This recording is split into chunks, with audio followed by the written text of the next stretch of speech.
A blessed, blessed Monday morning po sa bawat isa. Good morning, good morning, good morning. Mapagpalang umaga po sa ating lahat.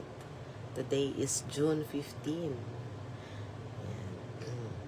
At tayo ay narito ulit sa ating Seeking God in the Morning.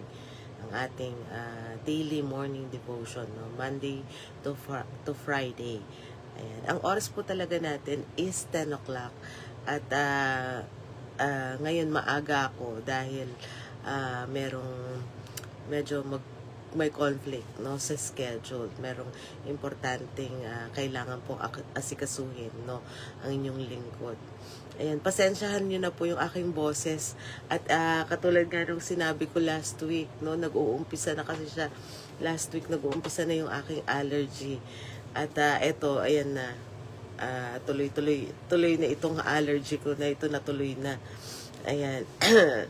Kaya pagpasensyahan nyo na po, pero gayon pa man, no, tayo ay magpapatuloy sa ating gawain. Tulad ng dati, hinihiling ko po ng bawat isa ay yumuko at manalangin. Ama naming Diyos na makapangyarihan sa lahat, maraming salamat po ulit sa napakagandang umaga na ito na kaloob mo sa bawat isa sa amin. Maraming salamat, Panginoon, na muli meron kaming pagkakataon para magbulay-bulay sa iyong banal na salita. Panginoon, patuloy namin hinihiling ang iyong pag-iingat at gabay sa bawat isa sa amin, ang iyong pagbasbas sa gawain na ito, Panginoon, at ang pagkakaloob mo sa amin ng pangunawa at karunungan, Panginoon, para maintindihan ang iyong mga salita na aming pagbubulay-balayan sa umagang ito. Patuloy mo po nawa kaming kasyahan ng iyong banal na Espiritu, Ama, at gayon din ang lahat ng mga mahal namin sa buhay. Patuloy namin hinihiling na ingatan mo po, Panginoon, ang mga mahal namin sa buhay na hindi namin kapiling sa mga oras na ito. Ikaw po nawa ang sumama sa kanila at patuloy na mag-ingat sa kanilang buhay. Inihiling din namin, Panginoon, na basbasan mo bawat isa sa amin na gumaganap, Panginoon, ang gawain na ito. Patuloy mo po kaming pagpalain, palaguin sa aming pananampalataya at pagliwanagin ang aming buhay Kristiyano. Patuloy din namin hinihiling, Panginoon, ang iyong paghaplos sa aming mga karamdaman. Patuloy mo po kaming palakasin, pagalingin, at bigyan ng pagkakataon na patuloy na mapaglingkuran ka, Panginoon. At hinihiling din namin, Panginoon, ang iyong pag-ingat at paggabay sa mga mahal namin sa buhay na dumaraan sa mga pagsubok at anumang suliranin, Panginoon, na kanilang pinagdaraanan. Inihiling namin, Panginoon, na tulungan mo silang ito'y kanilang mapagtagumpayan. At patuloy din namin hinihiling na linisin mo po ang aming puso't isipan at lagi mo po nawa kaming gawing karapat-dapat sa napakadami mo pong biyaya at pagpapala sa amin. At muli ang lahat ng ito'y dalangin namin sa matamis na pangalan ni Jesus. Amen. Amen. Muli, mapagpalang umaga sa ating lahat.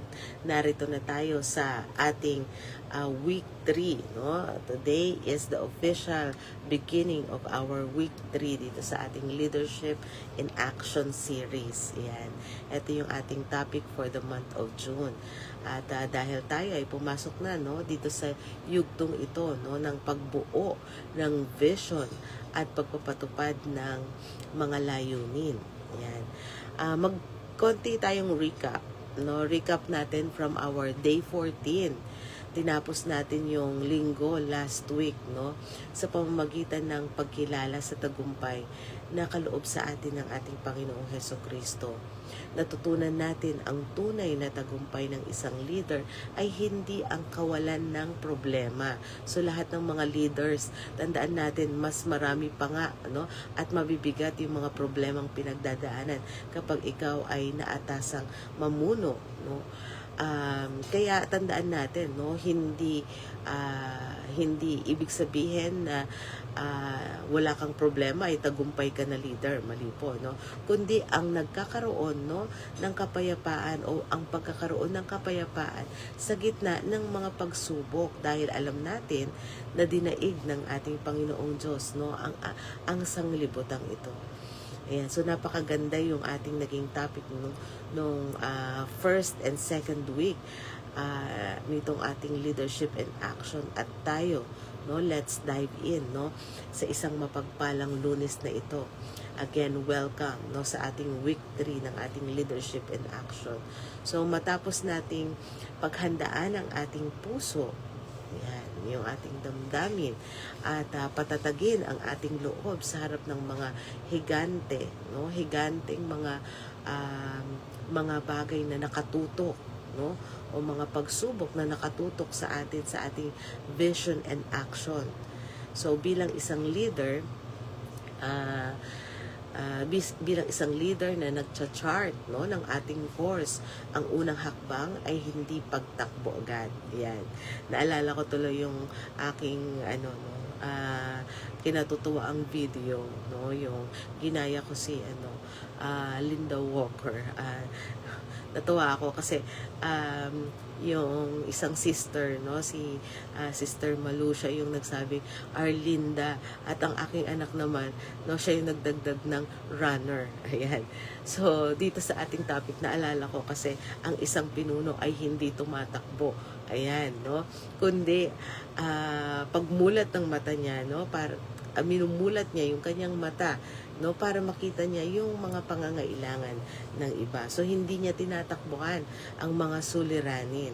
Yan. So ako po ay joke lang yung si Arlinda runner, no, pero yun nga, hindi natin tinatakbuhan, no, yung mga pagsubok, kundi tinitignan natin yung mga pangangailangan ng mga tao sa ating kapaligiran. So dito sa ating week 3, na pinamagatan natin itong week na ito, no, itong series natin na ito sa ating leadership and action, dito sa ating week 3 ay ang vision and action. So building with purpose. Ayan. At ngayong umaga na ito, ang title nitong ating topic is Seeking the Ruins, o pagkakaroon ng pusong may pakikiramay. Ayan, yung empathy. Ayan. At sa ating pagpapatuloy, no, syempre basahin muna natin yung ating Bible verse na ating pagbabatayan sa umagang ito, na matatagpuan natin sa aklat ng Nehemias kapitulo 1 versikulo 4. Ayan, at ito po ang sinasabi, no, sa ating King James Tagalog version. Sorry. At nang marinig ko ang mga salitang ito, ako'y naupo at umiyak at nagluksa ng ilang araw. At ako'y nag-ayuno at nanalangin sa harap ng Diyos ng langit. Amen. Amen. Basbasan nawa ng Panginoong Diyos ang pagkabasa ng banal na kasulatan. Sa buhay ng isang leader, madaling maging task-oriented. Ibig sabihin, nakatutok lang tayo minsan, no, sa mga listahan ng mga dapat nating gawin, sa timeline, at sa ating mga output, no. Pero ang leadership in action ay ang totoong leadership in action ay naka-align sa vision ng ating Panginoong Diyos, no. Ito ay naka-align sa vision ng ating Panginoong Diyos na nagsisimula sa paningin. Yan. So yung binasa natin kanina, no, sa Nehemias, ito ay hindi siya agad kumuha ng martilyo at pako para ayusin yung pader ng Jerusalem, no. Hindi ganoon yung kanyang ginawa. Ano yung ginawa niya? Naupo, no, naupo muna siya at umiyak, no? Nakiramay. Nakita niya ang pagkawasak ng bayan at ang kalagayan ng kanyang mga kababayan. So, ang isang epektibong leader ay hindi manhid Ang vision ay hindi lang isang magandang idea o goal. Ito ay nanggagaling sa isang puso na nakakakita ng pangangailangan, no? Pangangailangan na at meron siyang habag, no, sa kanyang kapwa. So, bago tayo maglatag ng ating mga game plan o yung ating mga plano para sa ating team, sa ating pamilya o sa ministry, no, lalo na ngayong linggo na ito, tanungin muna natin yung ating sarili. Nakikita ko ba ang tunay na pangangailangan ng mga taong pinamumunuan ko? Ayan, alam nyo itong tanong na ito, minsan na itatanong ko rin to, no, habang nanonood ako minsan sa mga kaguluhan na nangyayari sa gobyerno natin, sa Senado, na kung saan yung mga pinuno nag-iiringan, no, imbis na tignan muna nila yung kalagayan, no, ng karamihan. No? Minsan andoon yung pride, andoon yung pang-iinis, no, pangbubuska, pero alam mo yun, parang minsan iisipin natin, ano, kaya minsan magulo, no, yung nasasakupan kasi minsan sa pamumuno din, no, hindi maramdaman yung empathy o yung kumbaga ay pakikiramay talaga doon sa mga mas nangangailangan ng tulong. Minsan ito yung katotohanan, no, na nakakalungkot na nangyayari sa ating bayan, no, sa ating kalagayan. Pero tayo bilang mga simpleng mamamayan, no, meron din tayong mga nasasakupan at maaring sa mga maliliit na aksyon na nagagawa natin at sa totoo at sa buong damdamin natin, no, na makatulong sa ating kapwa, maaring ma-shape, no, mula diyan yung malaking pagbabago sa ating kapaligiran, no, na pwedeng mag-create ng kumbaga ay ripple o maaring makita ng iba na gusto nilang gayahin. Ayan. So, ang vision, no, ang vision na galing sa ating Panginoong Diyos ay laging may kasamang pagmamahal sa mga taong gustong iligtas o gustong magligtas o gustong tumulong. Kung hindi natin nararamdaman yung bigat, no, ng pangangailangan, baka hindi pa ito yung vision na nais ng Panginoong Diyos na i-chart natin para sa ating kapwa. Ayan. So, napakahalaga, no, yung habag, yung empathy, no, yung pagtulong sa ating kapwa, yung damdamin ng pakikiramay. Ayan. So, napakagandang paalala, no, sa bawat leader, sa bawat namumuno, sa bawat isa sa atin sa umagang ito. Ayan. So, meron tayong in-action challenge pa rin, tulad ng dati. Ang title naman nito is The See and Serve Audit. Ayan. So, ngayong araw, imbis na magmadali tayo, no, sa ating paggawa ng ating to-do list o pagtupad, no, ng mga nakalista sa ating to-do list, maglaan tayo ng panahon na obserbahan ang mga tao sa ating kapaligiran, no, yung ating pamilya, yung ating empleyado o yung ating mga estudyante, no, para sa mga guro, no, o yung ating mga ka-team. Ayan. So, ang ating in-action challenge, maghanap ng isang kasiraan o pangangailangan na madalas ay hindi napapansin, no? Itong kasiraan na sinasabi, no, yung mga problema, ayan, na minsan hindi napapansin, no? So, maaring ito ay isang tao na mukhang pagod o isang sistema, no, na hindi maayos. So, isulat natin, no, at higit sa lahat, hindi lang natin basta isulat, ipagdasal din natin. So, hingin natin sa ating Panginoong Diyos na sabihin natin, Lord, ano ang vision mo para sa sitwasyong ito? No? Hingin natin sa Panginoon yung guide. Ayan, at bigyan tayo ng vision para sa sitwasyon na yan. So muli, napakagandang topic, no, na ating napagbulay-bulayan sa umagang ito, na napakahalagang pag-igtingin natin yung ating habag sa ating kapwa. Ayan.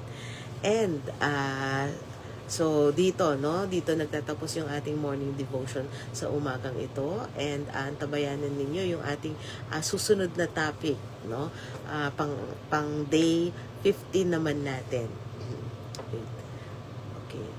Ay, sorry, pang day 16 natin, kasi ito yung ating pang day 15.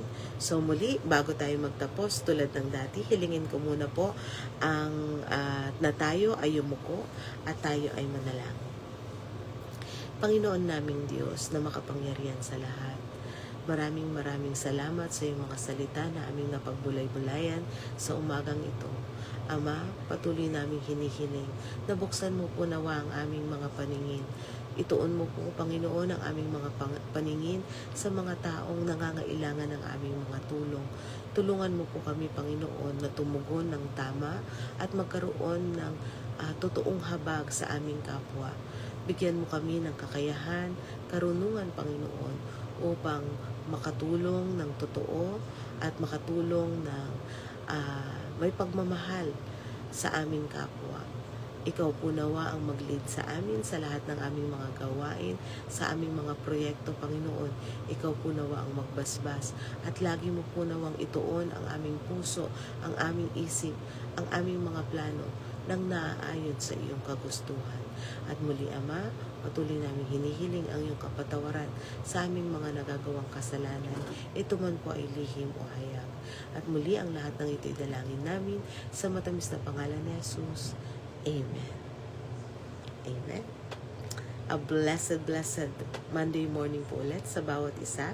And see you again tomorrow sa ating pagpapatuloy nitong ating week 3 dito sa ating leadership in action. Yan. And later, huwag po ninyong kalimutan yung ating evening devotion sa pangunguna naman ni Sister Kathleen. To God be all the glory. Take care. God bless.